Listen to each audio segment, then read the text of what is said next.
Bismillahirrahmanirrahim. Assalamualaikum warahmatullahi wabarakatuh. Alhamdulillah nahmaduhu wa nasta'inuhu wa nastaghfiruh wa na'udzubillahi min syururi anfusina wa min sayyiati a'malina may yahdihillahu fala mudilla lahu wa may yudlil fala hadiya lahu. Asyhadu an la ilaha illallah wahdahu la syarika lahu wa asyhadu anna Muhammadan abduhu wa rasuluh.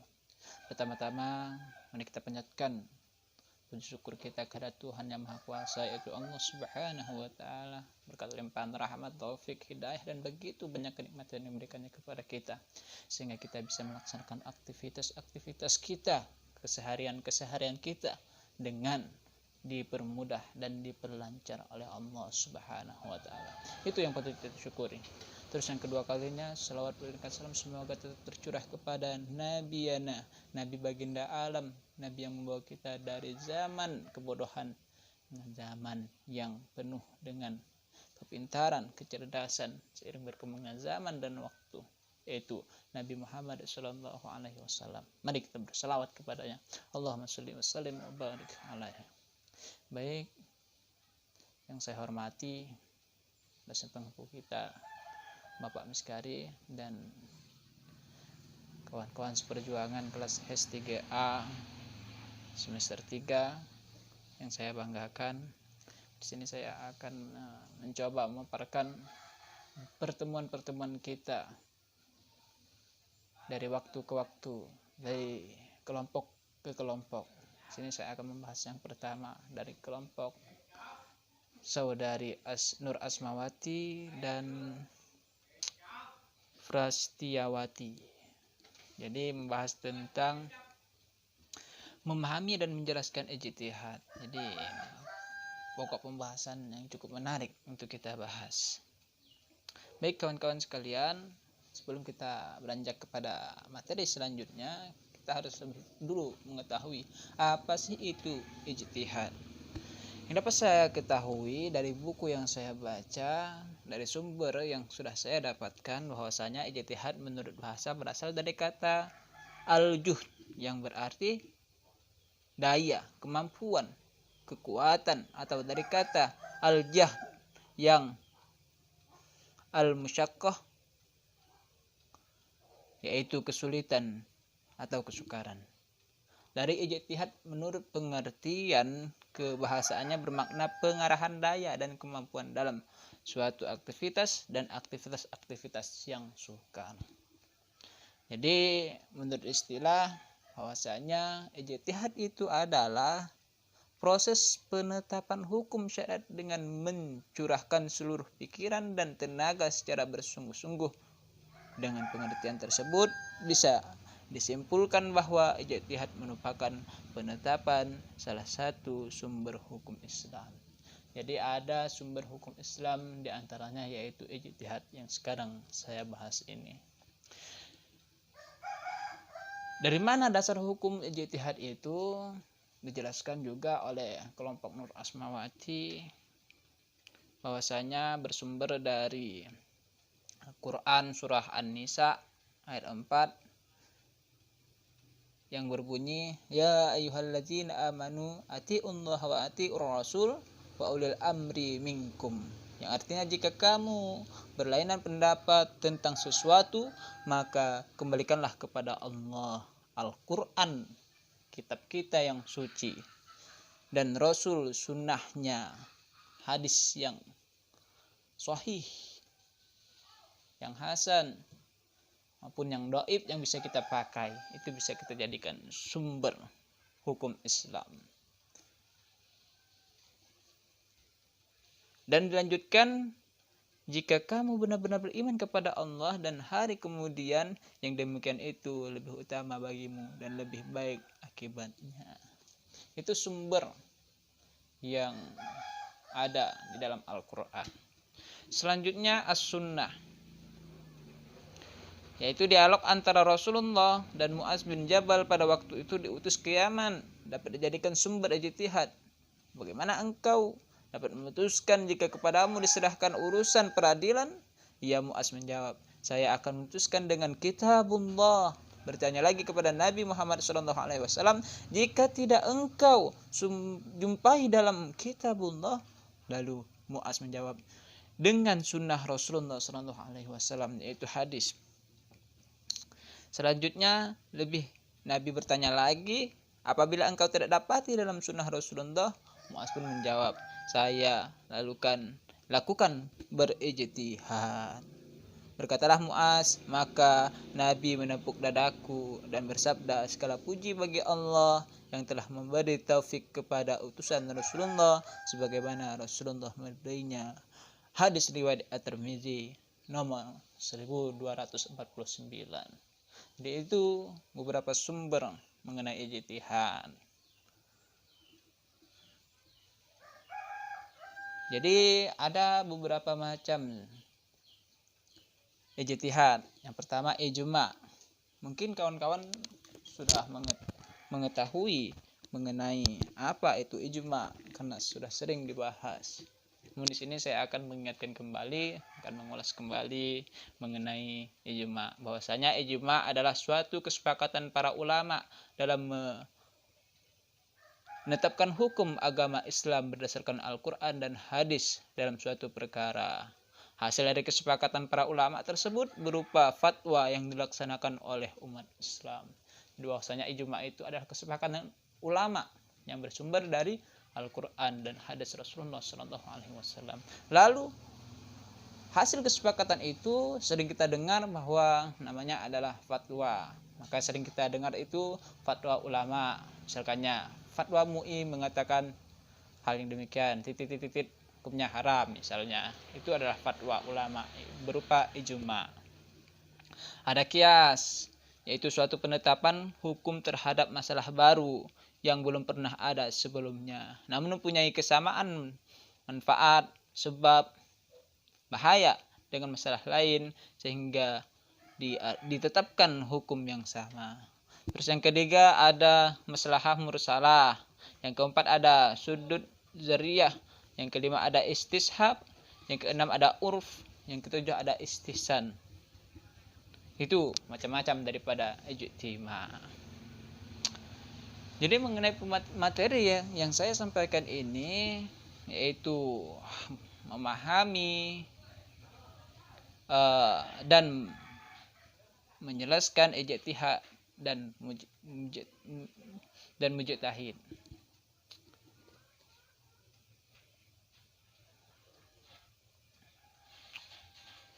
Berbeda dengan mujtahid, kita ketahui bahwa mujtahid ialah orang yang melakukan ijtihad. Orangnya, mujtahid itu adalah orangnya yang melakukan apa? Melakukan ijtihad. Itu pembahasan mengenai penjelasan dan memahami terkait ijtihad dan mujtahid. Jadi dapat kita simpulkan bahwa ijtihad adalah proses penetapan hukum syariat dengan mencurahkan seluruh pikiran dan tenaga secara bersungguh-sungguh berdasarkan Al-Quran, Sunnah Rasulullah SAW. Itu materi yang dapat saya sampaikan mengenai ijtihad dan mujtahid. Sekian untuk materi ini, yang akan saya lanjutkan pada materi yang kedua dan kelompok yang sudah dibahas oleh kelompok 2. Lanjutkan pada materi yang kedua yang sudah pernah dibahas oleh kelompok 2, yaitu saudari Nur Mutmainnah, Rizky Febriani, dan Syarifah Nur Halimah, membahas tentang memahami dan menjelaskan hak Allah dan hak adami. Jadi saya akan memaparkan kembali mengenai hak Allah. Sebelumnya kita harus mengetahui pengertian hak Allah.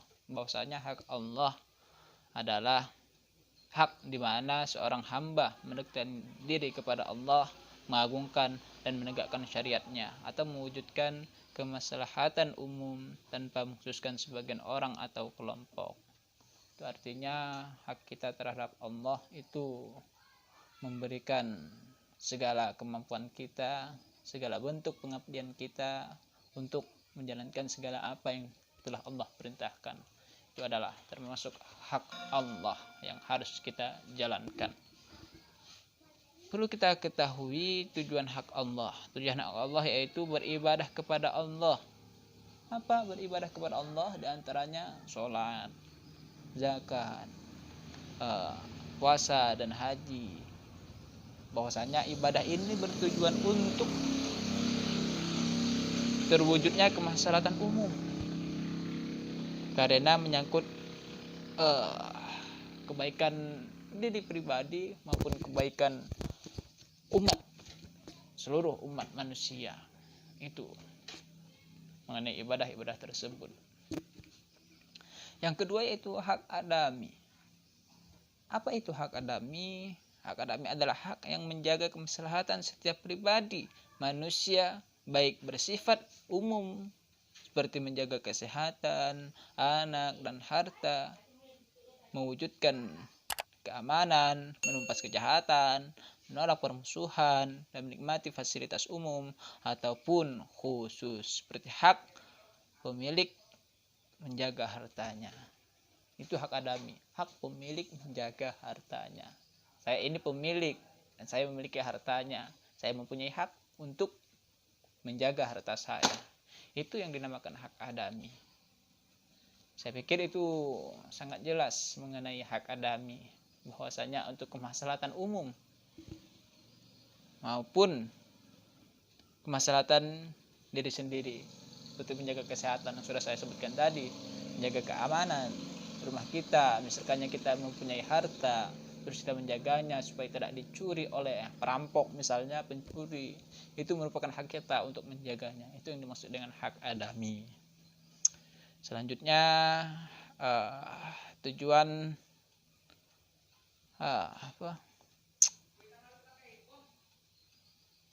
tujuan hak adami yaitu memelihara, tentunya memelihara hak seseorang manusia untuk menunaikan segala sesuatu agar terjaga, baik itu berupa kesehatan pribadi maupun harta yang kita miliki, anak, istri, dan lain sebagainya. Anak istri itu merupakan harta yang sangat berharga. Jadi kesimpulannya apa? Kesimpulannya bahwasanya hak Allah yaitu hak di mana seorang hamba menjadikan atau mendekatkan diri kepada Allah, mengagungkan dan menegakkan syariatnya, atau mewujudkan kemaslahatan umum tanpa mengkhususkan sebagian orang atau kelompok. Itu hak Allah. Terus hak adami adalah hak yang menjaga kemaslahatan setiap pribadi manusia, baik bersifat umum, seperti menjaga fasilitas, menjaga harta, menjaga anak. Itulah kesimpulan dari pembahasan mengenai hak Allah dan hak adami. Pikir sudah jelas. Ini saya hanya mencoba mengupas kembali terkait materi yang sudah disampaikan oleh pemateri sebelumnya, kelompok 2, yaitu saudara Nur Mutmainah Rizky Febriani dan Sarifah Nur Halimah. Nanti akan saya lanjutkan ke pembahasan selanjutnya. Untuk materi ini terima kasih. Baik, saya lanjutkan materi dari kelompok 3 yang sudah mereka bahas, yaitu dari saudara Angra Rizky dan Fadila, Fajar Mustafa, maksud saya Bashar Mustafa Wahid, dan saudara Irfan, terkait dalalah. Jadi mari kita kupas apa itu dalalah. Dalalah adalah suatu petunjuk yang menunjukkan kepada yang dimaksudkan atau memahami sesuatu yang disebutkan. Pertama disebut madlul, yang ditunjuk dalam hubungannya dengan hukum yang disebut. Madlul itu adalah hukum itu sendiri. Kata sesuatu yang disebutkan kedua kalinya disebut dalil, yang menjadi petunjuk dalam hubungannya dengan hukum. Dalil itu disebut dalil hukum.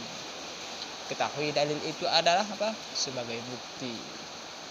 Di mana dalil itu bisa kita jadikan sebuah bukti, yaitu dari Al-Quran, dari Sunnah Rasulullah SAW sebagai pedoman kita sebagai umat Islam dan seluruh umat manusia. Itu dalil. Baik, selanjutnya menurut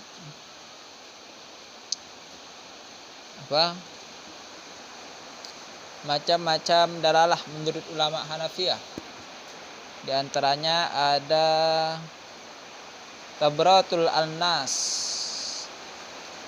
yaitu dalalah ibarat yang juga disebut ibarat nas, ialah petunjuk lafaz kepada makna yang mudah dapat dipahami, baik dimaksudkan untuk suatu arti asli maupun untuk arti tabai. Itu dalalah. Jadi sebenarnya itu lebih jelasnya mengenai dalalah itu bukti-bukti atau dalil-dalil yang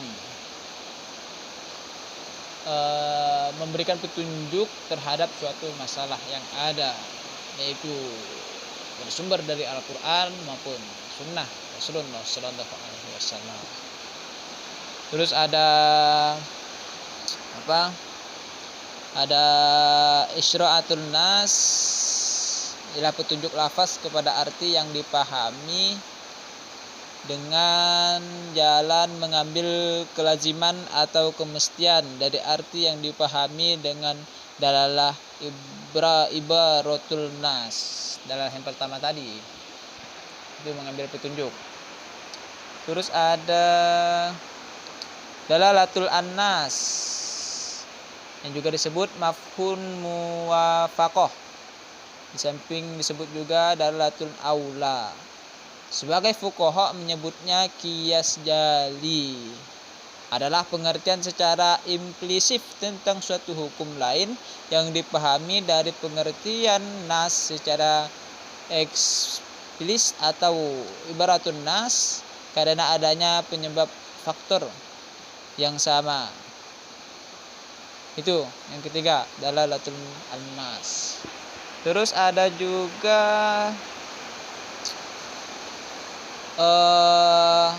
iktidau al-nas. Iktida al-nas maksud saya, iktida al-nas yang biasa disebut juga iktida al-nas, yang artinya petunjuk lafaz kepada sesuatu yang tidak disebutkan, yang kebenarannya tergantung kepada yang tidak disebut itu adalah yang keempat. Jadi mengenai materi ini dapat kita tarik kesimpulan, ada beberapa dalalah yang sudah saya sebutkan tadi, bahwasanya kita ulas kembali, dalalah itu merupakan dalil-dalil yang menjadi bukti terhadap sesuatu ketidakjelasan untuk kita mengambil sumber, baik itu dari Al-Quran maupun Sunnah Rasulullah Sallallahu Alaihi Wasallam. Pembahasan dari kelompok 4 yang membahas tentang mantuk dan mafhum yang dibahas oleh saudari Brisya Rebitania, Sri Ayu Nuraina Mardiah Tedi Putri, dan Devi Sutrisna Putri. Sudah beberapa pekan yang lalu mereka bahas. Jadi sini akan saya kupas kembali apa itu mantuk atau apa itu mafhum. Yang pertama, mantuk. Mantuk di sini adalah sesuatu yang diucapkan. Itu menurut bahasa. Sedangkan menurut istilah, bahwasanya mantuk itu makna yang ditujukan oleh lafaz yang diucapkan itu sendiri. Makna yang atau lafaz yang diucapkan oleh lafaz itu sendiri. Jadi dapat kita ketahui pada dasarnya mantuk itu dibedakan berupa nas dan zahir. Kalangan ulama Syafi'iyah dilalah lafaz nas dibagi kepada yang dimaksud dengan dalalatun al-mantuk. Jadi itu pembahasan mengenai mantuk. Selanjutnya mantuk itu dibagi menjadi dua macam. Yang pertama ada mantuk sarih. Yang dimaksud dengan mantuk sarih ialah menunjukkan lafaz nas yang jelas secara langsung tercakup dalam ungkapan lafal nas. Mantuk syarih dalam istilah ulama Syafi'iyah ini adalah apa yang diistilahkan dengan dilalah ibarah dalam pengertian ulama Hanafiyah. Itu yang pertama mantuk syarih. Terus ada juga mantuk khairus syarih, yaitu mantuk khairus syarih ialah penunjukan lafal nas yang tidak jelas. Penunjukan lafaz nas yang tidak jelas itu mantuk ghairu syarih. Terus selanjutnya mengenai mafhum, bahwasanya mafhum itu adalah sesuatu yang dipahami dari suatu teks. Itu menurut bahasa. Sedangkan ada menurut istilah bahwasanya mafhum itu adalah pengertian tersirat dari suatu lafal atau pengertian kebalikan dari pengertian lafal yang diucapkan. Itu mafhum. Mafhum ini juga dibagi menjadi dua bagian. Ada mafhum muwafaqah, yaitu suatu penunjuk kalimat yang menunjukkan bahwa hukum yang tertulis pada kalimat itu berlaku pada masalah yang tidak tertulis, dan hukum yang tertulis ini sesuai dengan masalah yang tidak tertulis karena ada persamaan dalam maknanya. Terus yang kedua ada mafhum mukhalafah, yaitu pengertian yang dipahami berbeda dengan ucapan, baik dalam istinbat itu menetapkan maupun nafi sebagai meniadakan. Itu mafhum mukhalafah. Jadi dapat kita kesimpulan dari berbagai pembahasan yang telah kami paparkan, dan saya paparkan maksud saya di atas, bahwasanya mantuk secara bahasa adalah sesuatu yang ditetapkan, sementara mafhum itu mafhum itu pengertian tersirat dan suatu lafal atau pengertian kebalikan dari pengertian lafal yang diucapkan. Itu mengenai pembahasan mantuk dan mafhum yang sudah dibahas pekan lalu oleh kelompok 4, yaitu Bisyaril Bitania, Sri Ayu Nurain Almardiah Tedi Putri, dan juga Devi Sutrisna Putri. Mengenai kelompok 5, yaitu Satyananda Wijaksana, Zainul Aziz, dan juga Frans Pangestu, membahas tentang dalalah dalam perspektif Syafi'i, Hambali dan Maliki. Pada dasarnya sama dalalah pada umumnya. Yang membedakan itu adalah cara pandangnya yang berbeda, dan juga ada sedikit sumber-sumber hukum terkait dalalah tersebut yang memiliki beda pendapat terkait hal tersebut. Namun sumbernya sama. Sumbernya itu ada dalam Al-Quran dan juga Sunnah Rasulullah SAW. Lanjutkan terhadap pemaparan materi yang sudah pernah disampaikan oleh kelompok 6, yaitu saudari Adenda Sekila Putri dan juga Ade Junian terkait masih dalam ruang lingkup dalalah. Jadi di sini ada beberapa pengertian cabang-cabang dari dalalah atau tingkat-tingkatannya. Yang pertama yaitu ad-dohir, yang artinya tampak, terlihat, muncul, lahir, atau yang disebut dengan dohir. Itu yang pertama. Terus ada juga yang kedua tingkatannya yaitu anas. Anas yang berarti munculnya segala sesuatu yang tampak oleh sebab itu dalam mimbar nas ini sering disebut apa nih? Sebut anas. Munasahat maksud saya, bukan anas, munasahat. Yaitu mengungkapkan pendapatnya tentang pengertian nas. Terus yang ketiga ada pengertian al-mufasar.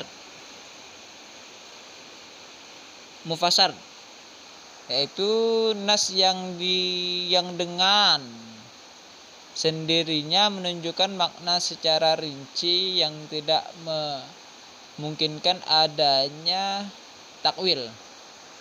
Antara lain karena bentuk nas itu dengan sendirinya telah menunjukkan makna secara jelas dan rinci yang di dalamnya tidak lagi kemungkinan diberi makna lain. Terus ada juga yang keempat yaitu pengertian muhkam. Bahwasanya di sini adalah suatu lafaz yang menunjukkan makna dengan dalalah tegas dan jelas serta qat'i dan tidak mempunyai kemungkinan ditakwil, ditaksis dan dinas meskipun pada masa Nabi, lebih-lebih pada masa setelah Nabi. Itu ada 4 tingkatan mengenai dalalah. 4 tingkatan mengenai dalalah yang sudah dibahas oleh kelompok-kelompok yang membahas tentang seputar dalalah, terutama kelompok 6 yaitu Adinda Sakila Putri dan Ade Junior. Mungkin hanya itu pemaparan materi yang dapat saya sampaikan, yang dapat saya ulas kembali terkait materi-materi yang sudah disampaikan oleh rekan-rekan saya dari kelompok 1 sampai kelompok 6. Semoga bermanfaat untuk kita semuanya dan semoga apa yang saya sampaikan ini dapat menjadi pembelajaran lagi bagi saya sendiri yang masih banyak kekurangan untuk memahami seputar materi usul fikih di semester 3 ini. Semoga kedepannya bisa lebih memahami dari yang sekarang. Dan apa yang saya sampaikan kurang lebihnya saya mohon maaf, bahwa sesungguhnya yang benar itu hanya milik Allah Subhanahu wa taala, dan yang salah ini datangnya dari kekhilafan dan kekurangan saya sendiri sebagai hamba yang penuh dengan segala kekurangan. Dan semoga kita nantinya dan untuk kedepannya bisa belajar lebih giat lagi terkait makul usul fikih ini. Terima kasih saya ucapkan kepada dosen pengampu kita yaitu Bapak Miskari, dan terima kasih juga saya sampaikan terhadap dukungan kawan-kawan kelas HES 3A yang sudah berpartisipasi dalam metode pembelajaran daring kita pada semester ini yang tak luput dari pandemi virus COVID-19, dan kita berharap semoga pandemi ini segera berakhir dan kita bisa beraktivitas bertatap muka seperti biasa lagi. Amin ya rabbal alamin. Sekian dari saya. Wallahu a'lam. Ihdinas siratal mustaqim. Unzur man qala wa la tanzur man qala. Wassalamualaikum warahmatullahi wabarakatuh.